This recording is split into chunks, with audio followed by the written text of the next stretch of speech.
Good afternoon. Before I bring John up to answer a few of your questions, I wanted to run you all briefly through a TikTok of some of the events of the last few hours, starting as you know from our earlier statement that at 10:35 p.m. Last night, Assistant to the President for Homeland Security and Counterterrorism, John Brennan, alerted the President of the credible terrorist threat.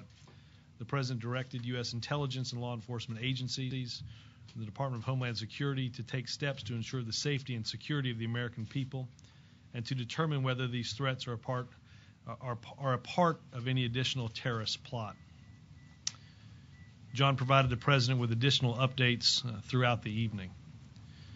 From 11 p.m. on Thursday to 12 a.m. on Friday, Brennan held a phone call to discuss the threat with Homeland Security Secretary Janet Napolitano, FBI Director Robert Mueller, NCTC Director Mike Leiter, TSA Administrator John Pistol, and officials from the Central Intelligence Agency. At 1 a.m. on Friday, Brennan and Senior Director Nicholas Rasmussen of the National Security Staff held a secure video teleconference to discuss the threat with officials from across the intelligence community, including NSA, CIA, TSA, NCTC, and FBI, as well as the FAA, the State Department, the Department of Homeland Security, Northern Command, the Coast Guard, and other White House officials. At 5:15 a.m., Brennan held a phone call with British Deputy Security Advisor, Ali Robbins, to receive an update on the suspicious package identified in the East Midlands of the United Kingdom. Brennan Robbins held a second call at 7:30 a.m. on the same topic. At 8 a.m., John held a secure video teleconference to discuss the threat with officials from NCTC, CIA, DOD, FBI, TSA, CBP, NSA, DHS, and FAA. At 9:15, John held a phone call to discuss the threat with President Saleh of Yemen. At 10 a.m., Brennan held a phone call to discuss the threat again with Director Mueller, and a third phone call with Ali Robbins shortly afterward. At 10:15 a.m., John, National Security Advisor Tom Donilon, and Deputy National Security Advisor Dennis McDonough discussed the threat with the President at the President's daily brief. These are the activities from this morning that were coordinated out of the White House. Obviously, this, as you can see from the rundown, has encompassed activities throughout the government, but agencies also were doing a lot and have been doing a lot since we were first made the President aware last evening. I'm going to direct some traffic while John answers some questions. I will remind you that this is an active investigation involving sensitive intelligence, so there is a limit to what John will be able to talk about publicly here. Jake? Mr. Brennan, if you could talk about what we know beyond the fact that this was from Yemen, and there are people in Yemen with AQAP who want to harm us, if there's more that can be established to create a direct link beyond the country of origin. I think, as Robert said, this is an active and ongoing investigation. We're working very closely with our partners in Yemen and United Arab Emirates, as well as in the United Kingdom and other countries as well. We know that Al-Qaeda in the Arabian Peninsula has been trying to carry out attacks against U.S. and Western interests, as well as against Yemenis. So as we continue with this investigation, we are trying to understand who is behind it, the responsibility, and make sure that we understand the scope of the threat that we might face. We've identified these two packages right now. They have been isolated, and they have been made inert. So therefore, what we're trying to do now is to make sure that we are able to address any other threats that might be out there. Quick follow-up. You said you've identified two. What about reports that there are up to 15 packages out there that you're looking for? Is that possible? What we are doing is making sure that we take a close look at other packages that might also have some type of materials in them of concern. Both of these packages that we've identified to date originated in Yemen, and so I think it is very prudent for us to make sure that other packages that might be coming in similar routes or from Yemen as well are looked at very carefully, and that's what we're doing right now. But there are only two packages right now that have materials of concern. The President described this as a credible terrorist threat against the United States. Can you say whether this was actually an attempted terrorist attack or some sort of practice run for something down the line? I think, as the President noted, it does appear that there were explosive materials in both of these packages, that they were in a form that was designed to try to carry out some type of attack. The forensic analysis is underway. We are relying heavily and working closely with our partners in this regard. But clearly, from the initial observations, the initial analysis that's done, that the materials that were found and the device that was uncovered was intended to do harm. Could do harm. Do you have any sense on the extent of the harm or the extent of the damage that could have been done by this? And secondly, are you looking into the possibility that al-Awlaki was involved in this?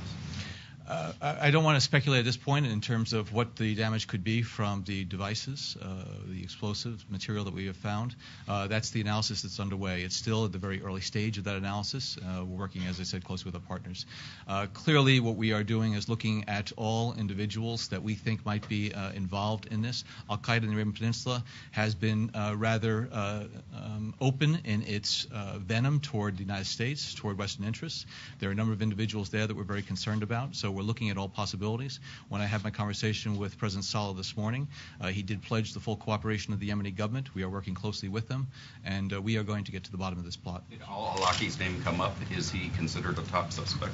Anybody who's associated with Al-Qaeda in the Arabian Peninsula is a subject of concern. Do you have a sense of the quantity of the explosive, even if your analysis hasn't determined the quality of it yet?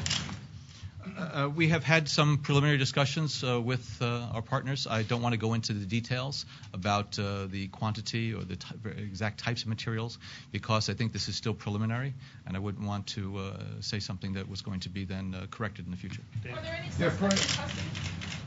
Go ahead, Dave. Prior to learning about the plot, was the intelligence community aware of this option as a possibility, using cargo planes with packages to attack?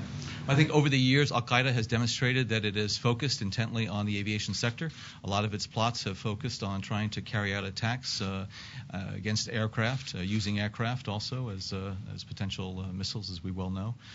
So the aviation industry has taken those steps over the years, expressly because Al-Qaeda, and when I'm talking about Al-Qaeda, I'm not just talking about Al-Qaeda in the Fatah area in Afghanistan. I'm talking about the franchises, including in Yemen, which have demonstrated very clearly that not only are they intending to do certain things against this homeland, but that, as we saw last Christmas Day with Umar Farouk Abdul-Muttalib, that they will, in fact, take steps to carry out those intentions. Cargo planes, though, were those ever focused on as a possibility? We've been concerned about passenger aircraft and cargo planes, commercial airliners, others for many, many years. I cut off a question back on the fourth row. You had it, ma'am. Oh, yes. Go ahead. Were there any suspects in custody? Are there any suspects in custody? Not to my knowledge, no.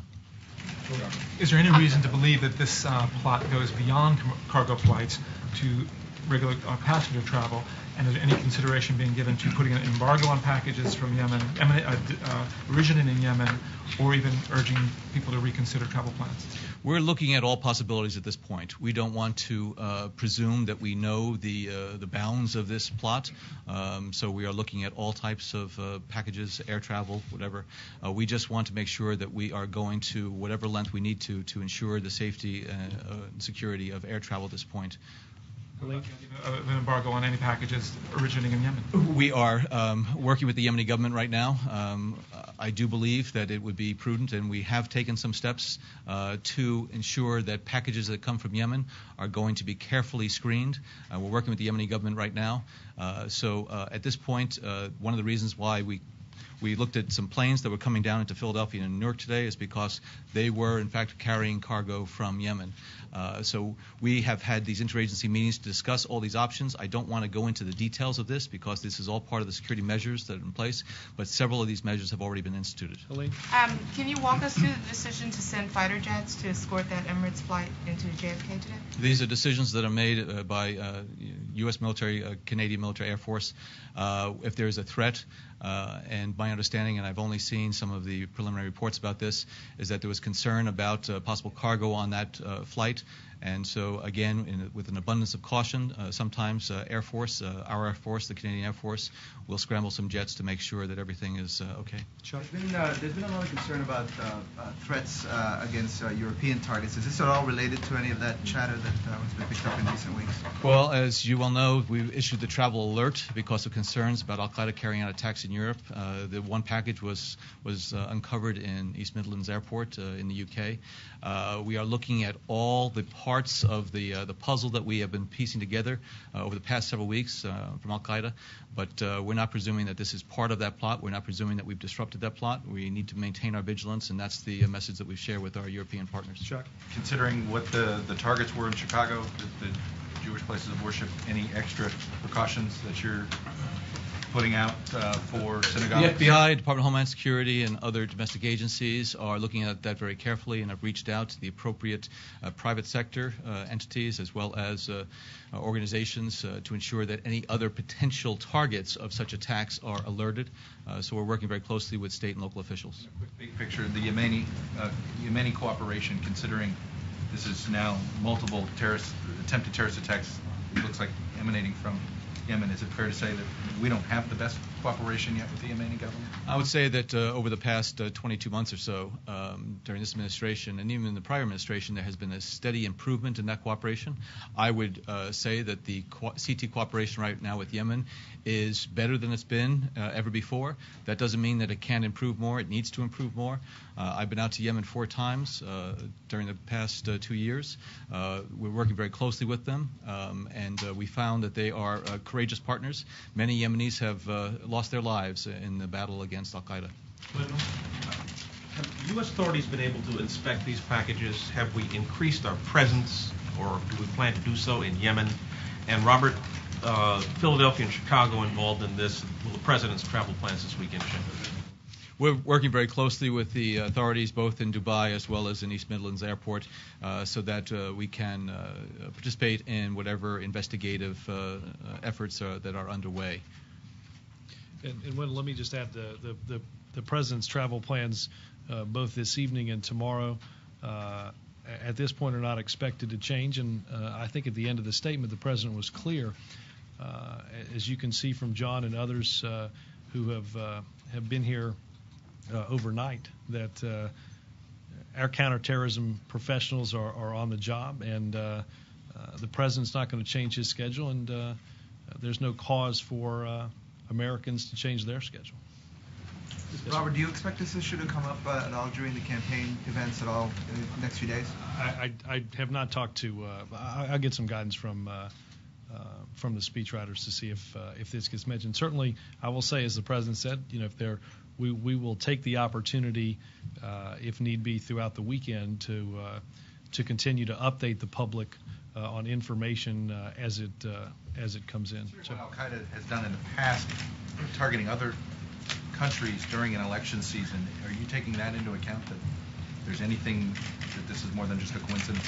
There's never a day that we relax our guard against al-Qaeda and its potential to carry out attacks or attempt to do that, whether it's election day or any other day of the year. Yes, sir. I wonder, Mr. Brennan, if you can back that TikTok up just a little bit. What did you know at the time when you briefed the president last night? And were these packages just discovered through random screenings, or was there something that tipped you off to the track? Well, I knew enough last night to be able to brief the president, number one. Number two, I think the American people should feel particularly good that since 9/11, the U.S. government has built up a very, very capable and robust intelligence, law enforcement, homeland security system. And as a result of the strength of that system, information became available that we were able to act upon very quickly, and that we were able to locate these packages. So I'm not going to go into the details about how we became aware of it, but the redundant layers of security, the tremendous work of the counterterrorism professionals, law enforcement, homeland security, intelligence was the reason why we were able to succeed. Can I just follow up on that? You're saying then that you were aware of this plot not because of the packages, but because of something else? I'm saying that, whenever you pull a string, there's a reason why you start to pull that string, and we had a reason to pull it. And as a result of what we were able to uncover in East Midlands Airport with the very strong cooperation of British authorities, we were able to also then take additional steps, and that's why those prudent measures were taken today to ensure that we were able to identify any other packages that might be out there of concern. Mark?